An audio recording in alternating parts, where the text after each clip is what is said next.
baka na makita. Adobong nagmamantika na masos. Ayan, yun na nga.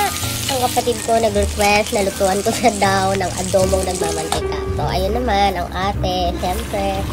Ayun, linutuan ko siya ng adobong nagmamantika na maanghang. So, ayun na guys. Siyempre, ginisa natin sa sibuyas at bawang at linuto sa madaming iba pang ingredients. So, ayan na. Yum!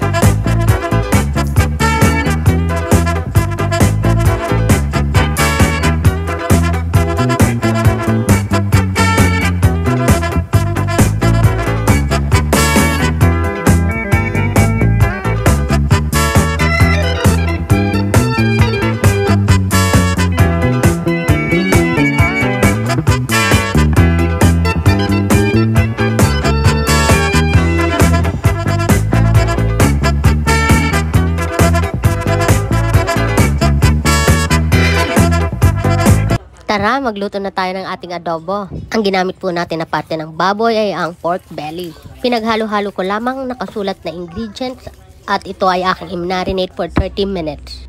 After 30 minutes, linagyan ko siya ng isang kutsaritang cornstarch. Sa mainit na kawali, ilagay ang 2 kutsarang mantika. Inilagay na rin natin ang ating baboy para sa pan-searing. Para sa mas magandang texture at mas malinamnam na lasa ng ating baboy. Kitang-kita nyo naman guys, diba? Sobrang ganda ng texture ng ating baboy. Yang. Para sa mas magandang pagluluto ng ating baboy, mas maiging gamitin ang non-stick cookware. O iusog mo na yung baboy na yan para magbigay tayo ng space para sa ating bawang. At syempre, isusunod din na natin ang ating sibuyas. Haluin. Of course, ihalo na natin yan. Sobrang sarap na ng amoy.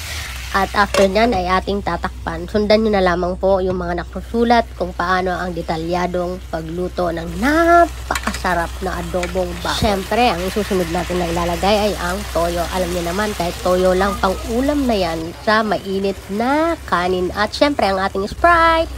Siyempre, mas malalo magpapasarap sa amoy ang bay leaf at takpan na natin yan.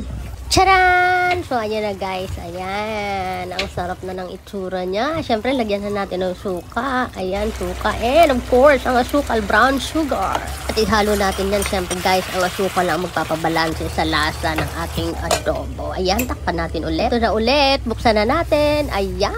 Ayan na, napakasarap na, sobrang bango na nito, promise, habang ginaganyan ko, diba? Ito na ang pinakasikreto para tuyo talaga ang adobo. Siyempre, baboy yan, magkakaroon yan ng maraming mantika. Ang sikreto lang, tanggalin nyo yung mantika at patuyuin nyo nang naaayon sa gusto nyong pagkatuyo. Ayan, natingnan nyo na sobrang sarap.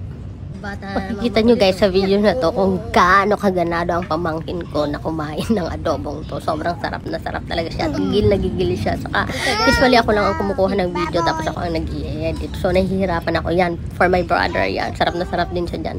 So nahihirapan ako lagi kasi gusto niya kakain lagi. Yung kamay niya talaga ang laging nakaano sa pagkain.